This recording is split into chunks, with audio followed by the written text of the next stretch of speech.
दौरान नमाज अगर इमाम भूल जाए तो औरत को लुक्मा देने की इजाज़त नहीं है, ताली बजा सकती है। ताली बजाकर इजहार करती हैं कि कुछ बात कोई भूल गया है जी, तो इमाम को सोचने पर मजबूर करती है। लेकिन हमारी मजलिस शूरा या दूसरी मजालिस सवाल जवाब में औरतें सवाल करती हैं और उनकी आवाज़ मर्दों में आ रही थी, तो इस औरतों की आवाज़ सुनना तो मना नहीं है, नमाज में आवाज़ सुनना मना है।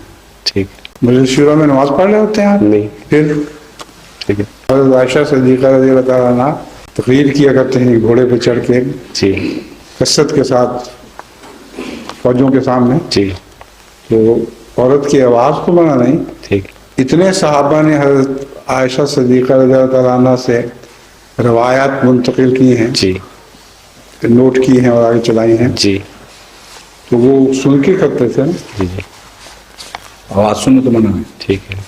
जज़ाकल्लाह।